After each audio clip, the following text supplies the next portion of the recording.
नमस्कार, मेरा नाम है जेआर, आप देख रहे हैं एलएमपी। आज हमारे साथ रीट 2022 में 86 रैंक यानी 86 रैंक प्राप्त करने वाले राजस्थान के होनहार विद्यार्थी हमारे साथ हैं और अभी टीचर बन चुके हैं। जी हाँ, अब इनकी क्या जर्नी रही है, किस तरीके से इन्होंने तैयारी की है और एक जो सबसे मेन सवाल है कि स्कूलिंग से लेकर अभी तक इन्होंने किस तरीके कौन-कौन से एग्ज़ाम दिए थे। इस तरीके के जो हम विद्यार्थी हैं तो हमारे मन में लाज़मी है कि ऐसे सवाल ज़रूर उठेंगे कि कैसे तैयारी की, कौन-सी बुक्स पढ़ी और ऐसा क्या पढ़ा कि 86 रैंक ले गए और हम ऐसा क्या पढ़ें, हम भी अगली बार बहुत अच्छी रैंक से सेलेक्ट हो जाएँ। तो हम पूरी जानकारी इस वीडियो में देने वाले हैं।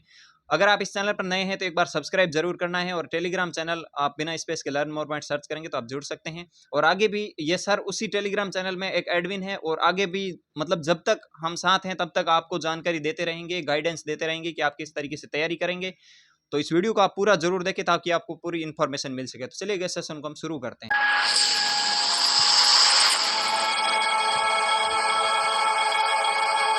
सबसे पहले तो मैं खुद उत्सुकता हूँ कि सर से जानने के लिए कि ऐसा क्या किया 86 रैंक ले गए। तो सबसे पहले तो सर आप अपना नाम बताइए और अपना जो पर्सनल इंट्रोडक्शन है। सबसे पहले तो मैं आपको बहुत-बहुत धन्यवाद देना चाहता हूँ कि आपने मुझे आमंत्रित किया। मैं आप यहाँ आकर इंटरव्यू दे रहा हूँ तो मुझे बेहद खुशी है कि मैं अपने बारे में जो भी जर्नी रही रीट संबंधी वो आपको बता पाऊँ और दूसरे मित्रों को भी लाभ मिले। मेरा नाम खेताराम सैन है। मैं जोधपुर ज़िले निवासी ब्लॉक घंटियाली और गांव बुंगड़ी से बिलोंग करता हूँ और मेरी स्कूलिंग शिक्षा 12वीं तक जोधपुर में ही हुई और उसके बाद बीए की और बीएसटीसी झुंझुनू से की और उसके बाद रीट की प्रिपरेशन की जिसमें मैं 2021 में 3 नंबरों से रह गया था और 127 नंबर बने थे उसमें। सर जब आप उस टाइम 3 नंबर से रहे थे, तब ऐसा लगा होगा कि अब पता नहीं आगे क्या होगा? क्योंकि मेरे बहुत सारे साथी हैं जो अभी 1 डेढ़ नंबर से ही रहे हैं। उनको ऐसे लग रहा है कि हमारा तो पूरा मतलब ज़िंदगी खत्म हो गई, ऐसे भी है बहुत सारे। तो आपको उस टाइम कैसा लगा था जब आप हाँ, लगा ज़रूर था क्योंकि जो मेरे ग्रुप थे वो ग्रुप में साथी थे वो सभी सेलेक्ट हो गए थे। मैं ही बचा था और बराबरी की थे, कोई वैसे ऊपर नीचे वाला था नहीं, सभी लगभग बराबर के थे पढ़ाई में। और जब मैं 127 2 गुना मेरा तो मैंने सोचा यार मैं अब क्या होगा, कैसे तैयारी करूँगा, कोई भर्ती नहीं आएगी, हज़ारों सवाल थे। और उसके बाद में अन्य एग्ज़ाम आते गए, उसके बाद में ये गुरुकुल का टेस्ट हुआ था, उसमें मेरा सिलेक्शन हो गया था। वहाँ फ्री रहना, खाना सब। उत्कर्ष गुरुकुल में?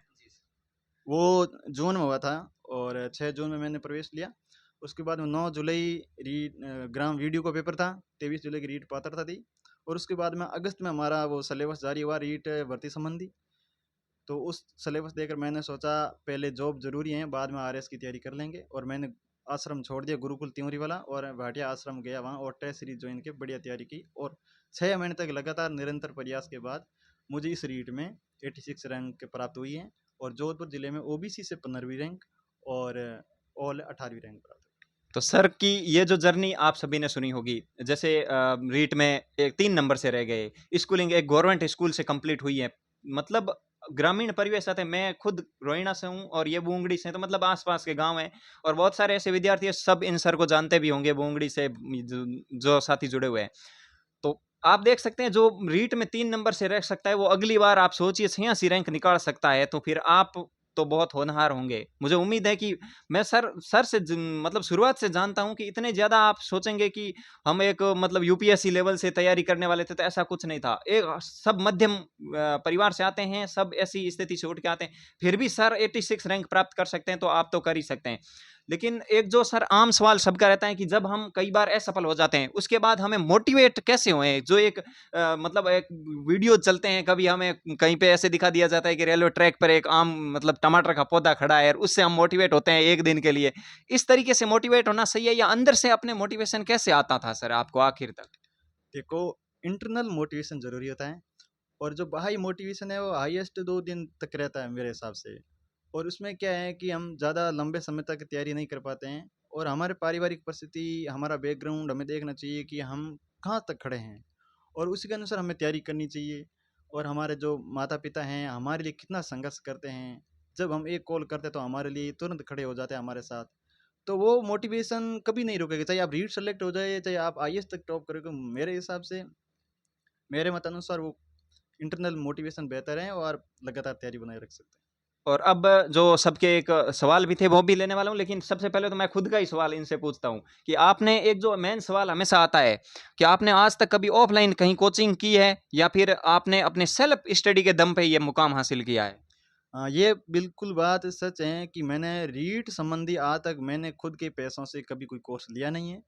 और हाँ, जो नए सब्जेक्ट से कोई दोस्तों के पासवर्ड वगैरह लेकर मैंने बिल्कुल उत्कर्ष ऐप से तैयारी थोड़ी बहुत की थी, जो नए सब्जेक्ट हैं।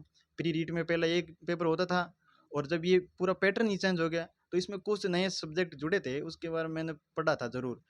और कभी रीड संबंधी लेनी ऑफलाइन की, और हमेशा लाइब्रेरी में 6 महीने बढ़िया तैयारी की, और आराम से सीट निकल सकती। मतलब ऑफलाइन तो आप कहीं गए ही नहीं थे, इसका मतलब यही है। हाँ, कभी नहीं गया था। गुरुकुल गया था, पर वहाँ ऑफ़लाइन ही पढ़ना था, स्वाध्याय, वहाँ स्वाध्याय ही करना था, ना कि वहाँ कोई ऐसी क्लासें लगती थी, कुछ नहीं था। वैसे हाँ, और सर जैसे बहुत सारे साथी जो सवाल भी थे वो लेने वाले हैं, लेकिन प्री के लिए सबसे पहले एक सवाल है कि हम प्री के लिए क्या पढ़ें कि एक कम टाइम में प्री निकाल, क्योंकि अपना मेन जो फोकस है वो मेंस पे होना चाहिए, क्योंकि रिजल्ट अगर मेंस से ही निकलने वाला, प्री में 150 है फिर भी अगर मेंस में सिलेक्शन नहीं हुआ तो उसकी वैल्यू वही है। इसलिए प्री में ऐसा क्या पढ़ें कि आराम से प्री निकाल सकें हम?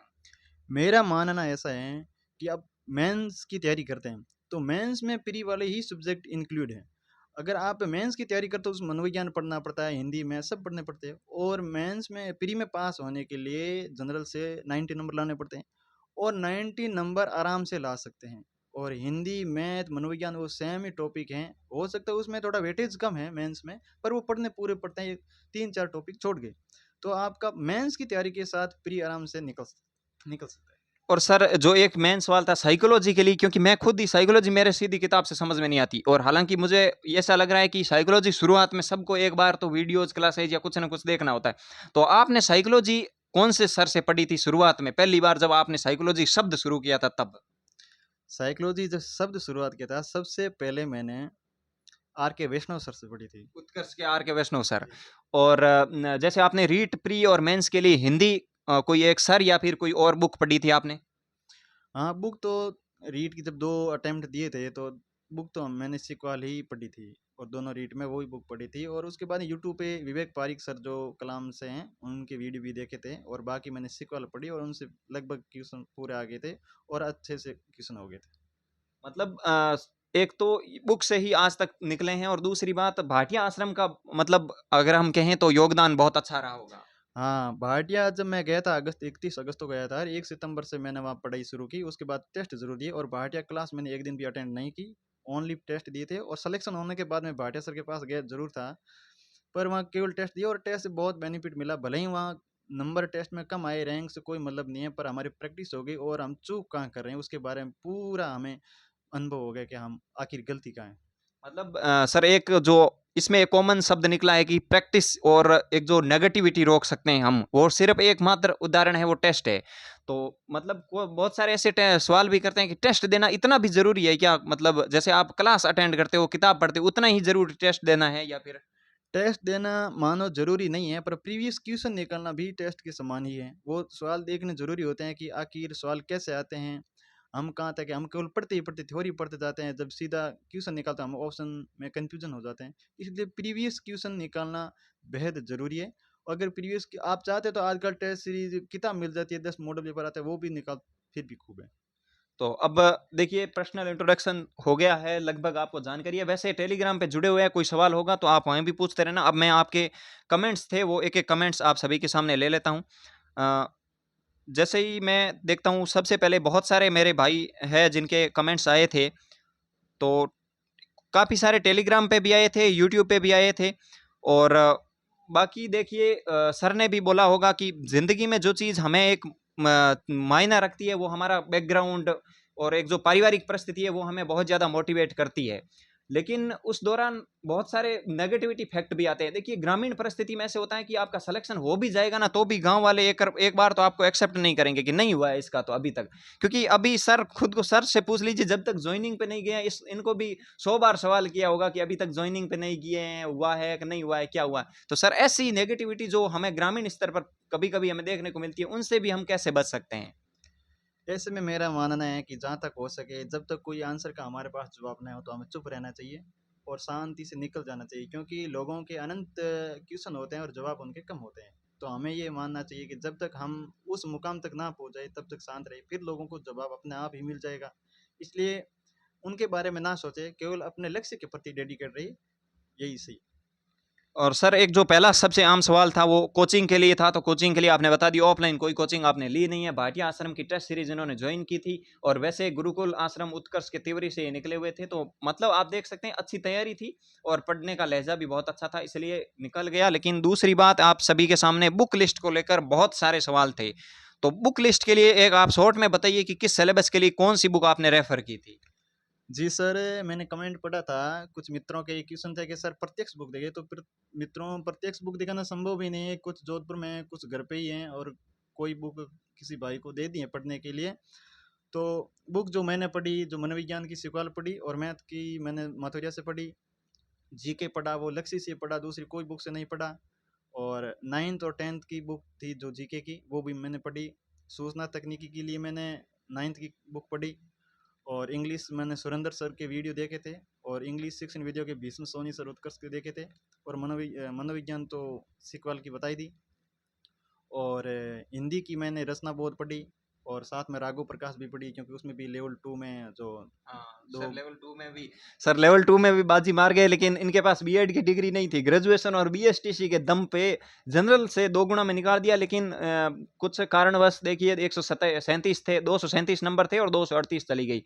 तो हो जाता है कभी-कभी, एक नंबर से कोई मायने नहीं रखता है। आप देखिए लेवल 1 से तैयारी करना और लेवल 2 में सिलेक्शन निकाल देना, मतलब एक सिलेक्शन के करीब ही है, हो सकता है पॉइंट में सिलेक्शन भी हो जाए, आगे वेटिंग में जाते। तो एक अहम सवाल है, उसके लिए इन्होंने राघव प्रकाश को हिंदी में बहुत अच्छी तरीके से फॉलो किया था। और जो अन्य सर जो जैसे आपने स्कूल मैनेजमेंट था या फिर अन्य जो भी अपने जो एक्स्ट्रा सब्जेक्ट जोड़ दिए गए थे, सब सब्जेक्ट की शिक्षण विधियां थी, तो उनके लिए कोई एक बुक रेफर की या अलग अलग पढ़े, क्या किया? नहीं, वो जो शैक्षिक प्रदेशीय है, मैंने उत्कर्ष के ब्रजेश सर के, वो ब्रजेश सर हैं, उनका शैक्षिक प्रदेश की वीडियो देखे। और उसके बाद प्रीवियस क्वेश्चन की बहुत सारी बुक आती है, दिंदवाल की, सुभाष चरण सर की, और अन्य सिकवाल की। तो मैंने एक नाथ भंवरिया की, मैंने वो प्रीवियस क्वेश्चन निकल एक बुक से, और ब्रजेश सर से पढ़ी, और उनसे 3-4 क्वेश्चन आए, आराम से सॉल्व हो गए। और एक जो मतलब क्योंकि लेवल 1 से तो अभी बहुत सारे साथी सेलेक्ट हो गए थे, क्योंकि मतलब 21,000 सीटें थी, तो अब सब सेलेक्ट हुए तो बता ही सकते हैं। लेकिन लेवल 2 हिंदी को लेकर बहुत अहम सवाल है कि सर हिंदी पर जोर देना, तो हिंदी के लिए ऐसा क्या किया था कि आपने लेवल 1 के साथ हिंदी को भी इतना, मतलब वो सब कुछ उसका भी अच्छी लेवल पे ले जाके छोड़ दिया, तो हिंदी के लिए ऐसा क्या किया था आपने? पहली बात मैं ये बताना चाहता हूँ, जो हमारा सिलेबस है अब की बार, जो रीट मेंस के लिए पहली बार हुआ, थर्ड ग्रेड ये रीट मेंस, तो इसमें सिलेबस में काफ़ी समानता है। 60% सिलेबस हमारा लेवल 2 और लेवल 1 समान है, और 40% एक्स्ट्रा है, जिसमें मैंने हिंदी चूज किया था। तो हिंदी में क्या, मेरी वीडियो की तैयारी थी अच्छी हिंदी, और वैसे मैंने आम तो राघव प्रकाश रीट के दौरान बहुत कम पढ़ी थी, और केवल भाटिया आश्रम से लेवल 2 के हिंदी के विद्यार्थी थे, उनके वो क्वेश्चन टेस्ट सीरीज वाले मैं देखता था।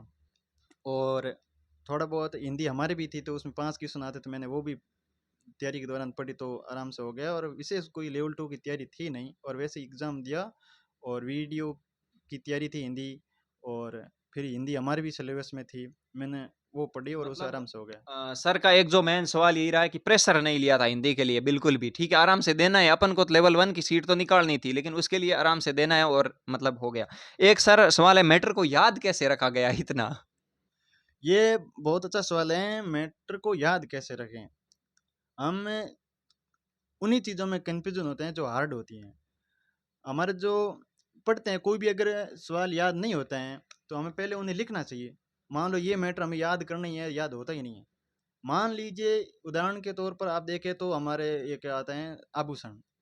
आभूषण में कभी-कभी मैंने कोई ट्रिक बनाता है, हर कोई अपने अनुसार याद तरीके से रखता है।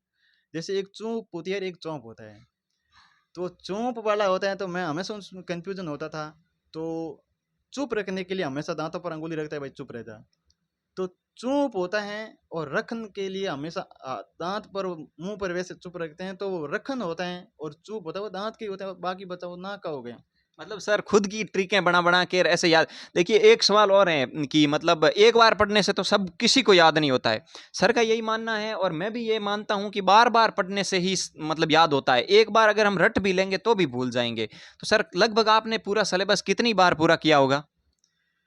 देखो, अब की बार मुझे सिलेबस में बेहद लाभ मिला, क्योंकि वीडियो की तैयारी थी, और जीके का पोर्शन बहुत ज़्यादा था, और पहले पढ़ा हुआ भी खूब था वीडियो के दौरान, फिर रीट में मनोविज्ञान भी पढ़ी हुई थी।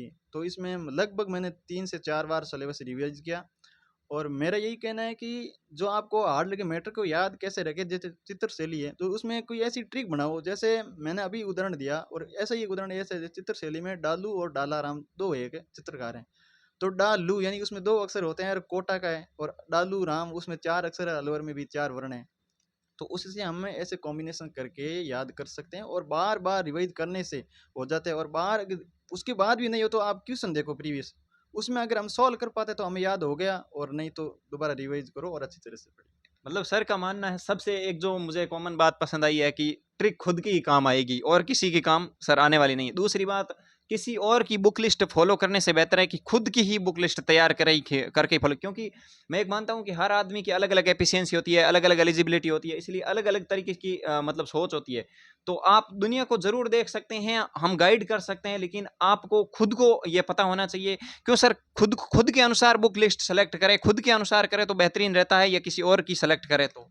देखो, किसी के कहने पर या मेरे मात्र कहने पर या दूसरे कोई कहने पर नहीं करनी चाहिए, जो आपको पढ़ने में आसान लगे और जिसमें मैटर भी अच्छा हो। जैसे मैं भाटिया टेस्ट सीरीज़ देने गया था, वहाँ कई सारी बुक लगा रखी थी टेस्ट के दौरान, मैंने वो कभी नहीं पढ़ी। मैं हाँ, मूमल करंट अफेयर की ज़रूर पढ़ी थी, और वो अच्छी भी हैं, और मैंने हमेशा लक्ष्य ही पढ़ी। और बाकी तो भाटिया सर की अलग-अलग थी, बाद में भाटिया सर ने भी लक्ष्य लगा दी थी लास्ट में, और वो भी पढ़ी। क्योंकि जब हम एक बुक पढ़ते हैं ना, तो वह एक 3-4 बार रिवाइज़ करने से वो हमें आराम से लगभग 60% मैटर उसमें से 60-70% याद हो जाता है। तो एक बुक पढ़ने से बार-बार रिवाइज़ करने से आराम से हम उस लेवल तक पहुँच जाते हैं जहाँ तक हमारी तैयारी होती है।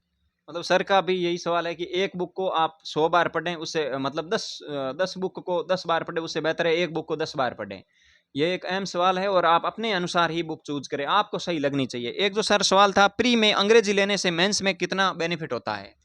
हाँ, अब प्री में इंग्लिश लेना काफ़ी फ़ायदेमंद है, क्योंकि जो हमें इंग्लिश पढ़ते हैं प्री में, वही टीचिंग मेथड रीट मेंस में आने हैं। तो इंग्लिश लेने से बिल्कुल फ़ायदा होगा, और सेकंड लैंग्वेज इंग्लिश होनी चाहिए, और आगे भी हम फ़ायदा मिलेगा ताकि अगला सब्जेक्ट हमें नया आने लगे। और सर एक जो है मतलब गजब का सवाल है कि सर कट ऑफ से इतने ज़्यादा नंबर थे, जब आपका सिलेक्शन रिजल्ट आने से पहले ये था कि हमारे कट ऑफ से इतने ज़्यादा नंबर आ जाएंगे, मतलब अभी फाइनल कट ऑफ से भी आप 40-50 नंबर ऊपर बैठे, तो इतना मतलब फाइनल कट ऑफ आने से पहले ऐसा लगा, मतलब 2 गुना से पहले ऐसा लगा था क्या कभी? देखो, इसके पीछे थोड़ी-सी मैं अपनी स्टोरी बता देता हूँ कि मेरे जीवन के अंदर रीट भर्ती से संबंधित जो जर्नी रही, उसमें मेरे 27 अंकों का बहुत अच्छा योगदान रहा। सबसे पहले 27 फरवरी 2022 को शाम को रीट 2021 का जो रिजल्ट आया था, उसमें मेरा जन्मदिन था 27 फरवरी, और 27 फरवरी को 8 बजे वो रिजल्ट आया। मैं उसमें 2 गुना में नहीं हुआ। फिर क्या हुआ, अब की बार 25 फरवरी के दिन लेवल 1 का जो एग्ज़ाम था, 26 फरवरी का एसएसटी और हिंदी का पेपर दिया, और 27 फरवरी को वापस घर गया, और 227 ही नंबर हैं फर्स्ट लेवल में। 27 फरवरी वापस जन्मदिन, कम बैक 1 ईयर। देखो मतलब एक इस तरीके से मिलना भी अपने आप में एक बेहतरीन चीज़ होती है, ठीक है? और भी सवाल थे सर के लिए, कट ऑफ को लेकर हो गया, और कौन सा अटेम्प्ट था तो सर ने बोल दिया दूसरा अटेम्प्ट था।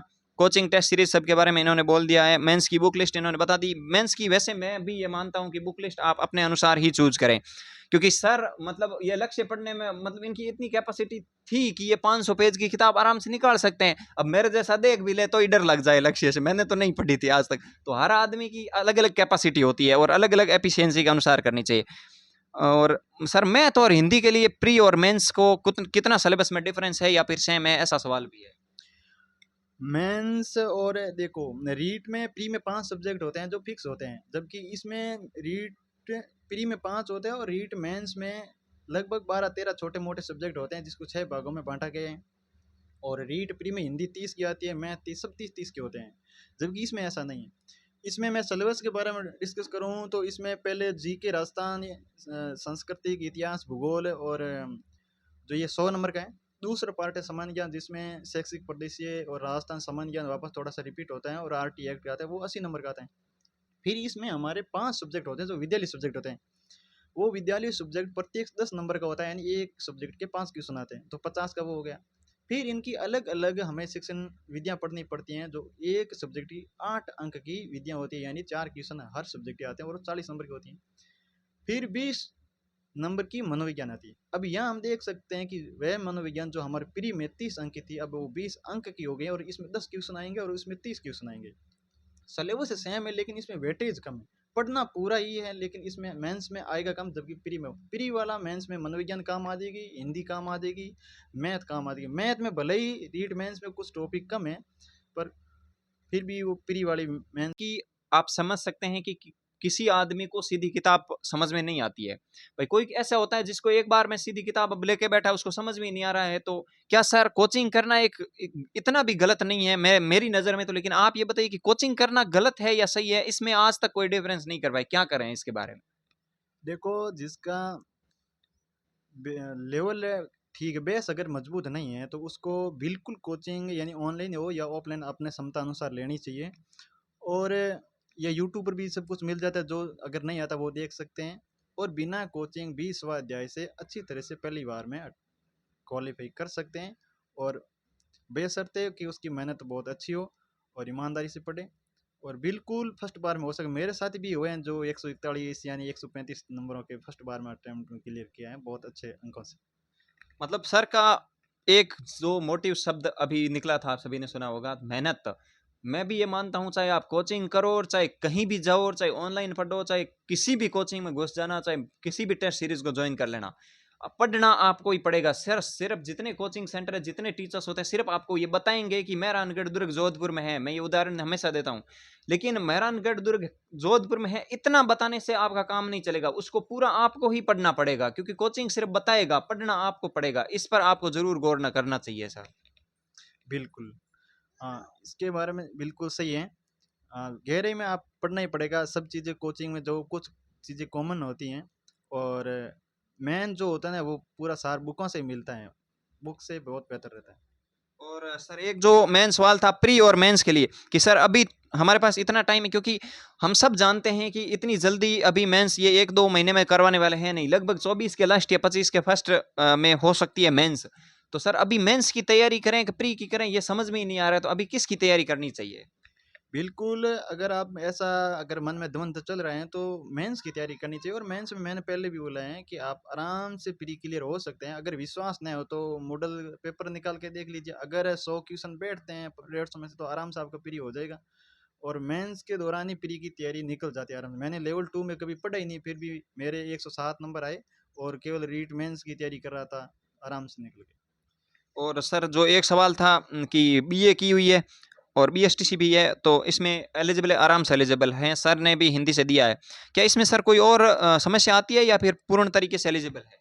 पूर्ण तरीके से एलिजिबल हैं। रीट विज्ञप्ति में फर्स्ट लाइन में यही लिखा है जो योग्यता है उसमें, कि अगर 2 वर्ष डिप्लोमा, चाहे जेबीटी बीएसटीसी डीएलएड कुछ भी हो, और ग्रेजुएशन होना चाहिए, तो ज्वाइनिंग भी ले सकते हैं, इसमें कोई रुकावट नहीं। अच्छा, और जो एक सबसे गजब का सवाल है, अंकित पालीवाल ने पूछा था कि पढ़ते तो सभी है एक बुक से, टॉपर भी पढ़ेगा और सामान्य भी पढ़ता है, लेकिन टॉपर ऐसा क्या पढ़ता है जो, और ऐसा क्या उसमें छोड़ता है जो सामान्य विद्यार्थी नहीं कर पाता है? हालांकि आरएमएसएसबी के आप देखेंगे कि पुराने पेपर भी हम मिलाएंगे ना, तो भी ऐसे लगेगा वो कभी क्रिया से 5 सवाल पूछ रहे हैं तो दूर सी बात पूरी संधि से सवाल उठा लेगा। तो उसमें सर कैसे मैनेज करें, क्या छोड़ें क्या नहीं छोड़ें, इस तरीके से आपने कैसे मैनेज किया कि इसमें ये महत्वपूर्ण है ये नहीं महत्वपूर्ण है? इस तरीके का भी महत्वपूर्ण सवाल है ये। ये बिल्कुल सही बात है। हाँ, ऐसा लगता है कभी-कभी, अब सोचते हैं कि पेपर आरएसएसबी बोर्ड का इतना हार्ड आएगा, हम मन में ये पहले ही पूर्वाग्रह पाल लेते हैं और फिर वो सरल क्वेश्चन आ जाते हैं, जैसे जीके आता है हमेशा सरल ही आते हैं। तो ऐसी चीज़ों के बारे में आप पहले से प्रीवियस क्वेश्चन देख के आप ये अनुमान लगा सकते हैं कि मान लो उस पेपर में ऐसा पूछा है, रीट में ऐसा पूछा था, हो सकता है इससे हार्ड नहीं आएगा। हम उस लेवल का तैयार कर लें और उसके बारे में फिर हम ऐसा अध्ययन करें और एक बुक से पढ़ें, मैंने पहले ही कहा है।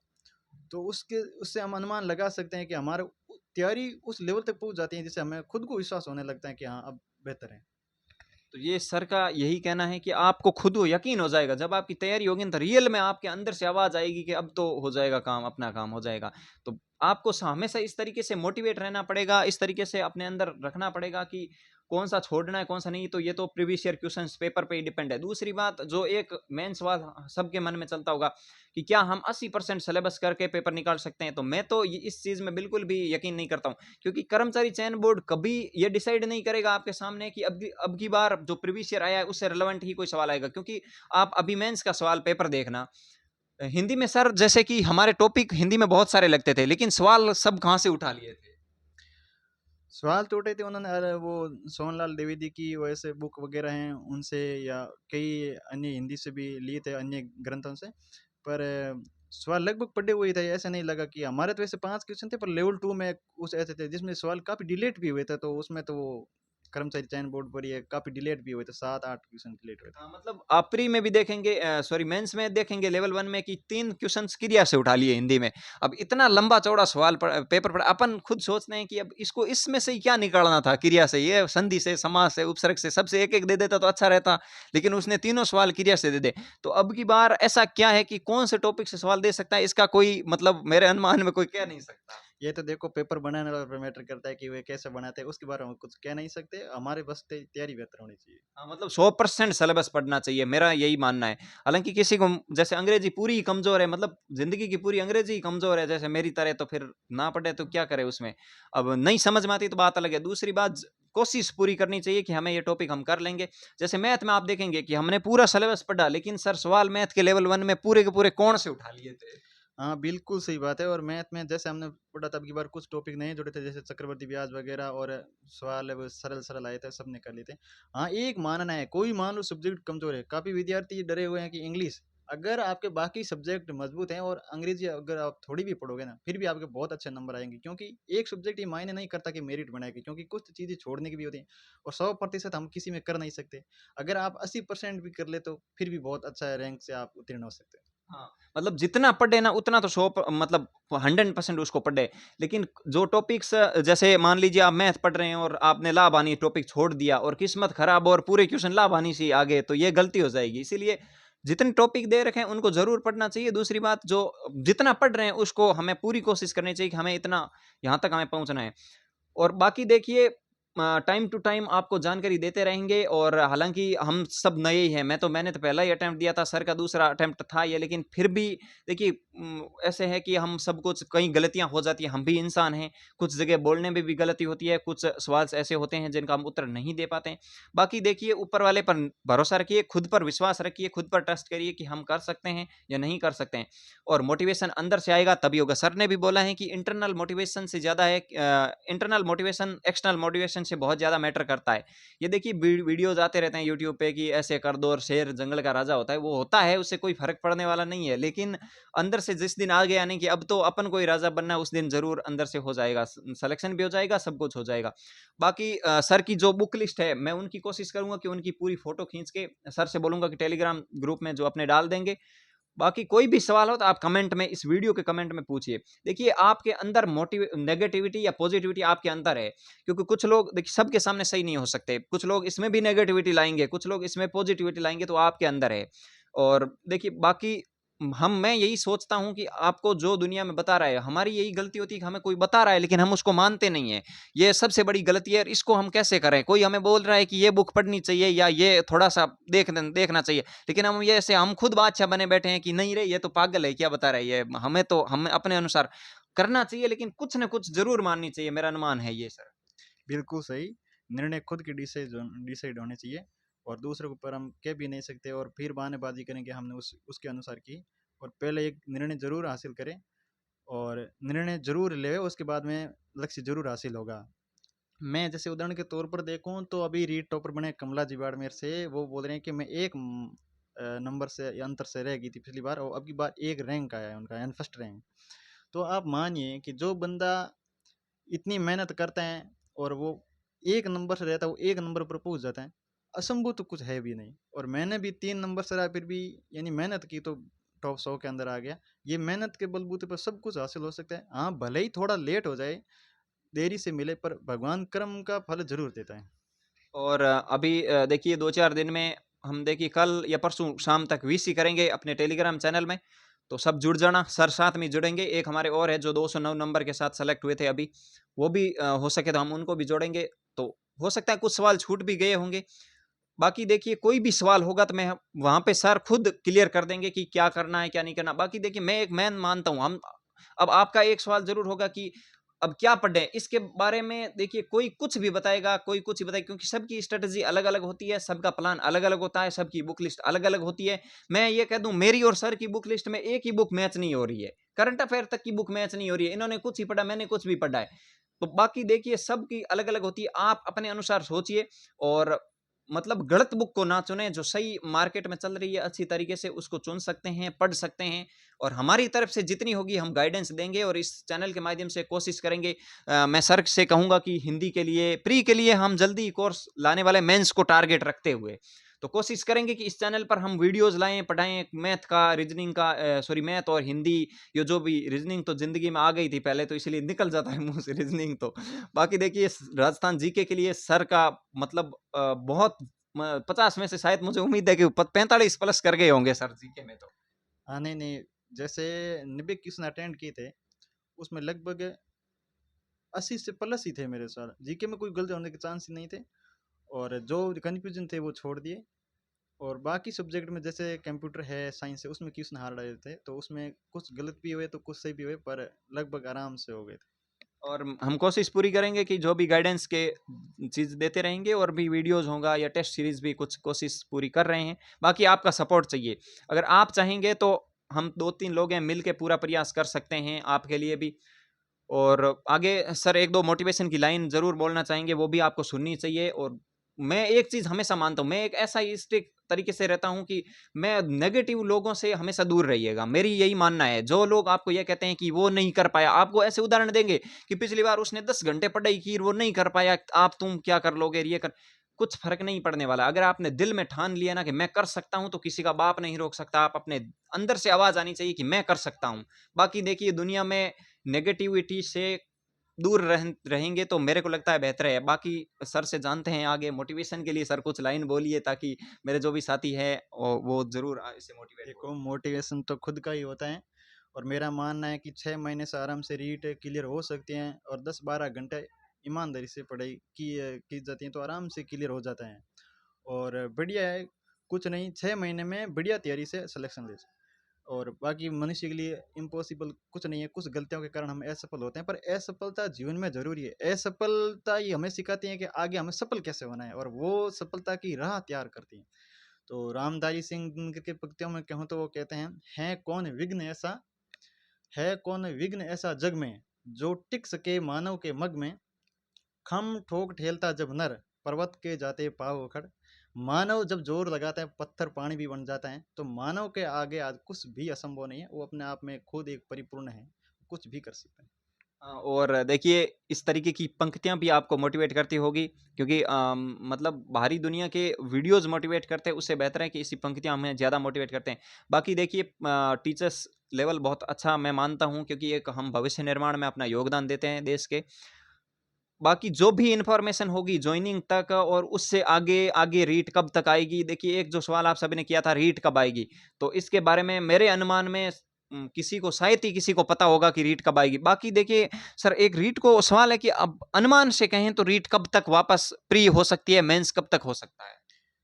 देखो, इसके बारे में हम कुछ कह नहीं सकते कितने पदों पर आएगी, कब आएगी, पर ये सही है कि जो शिक्षा मंत्री जी ने कहा कि हर साल रीट पात्रता होगी, तो उसका मेरा मानना है कि अगर हर साल होगी तो 2024 में पात्रता जरूर होगी और अगर पात्रता होगी तो 2024 के लास्ट या 2025 में रीट मेंस जरूर होगी।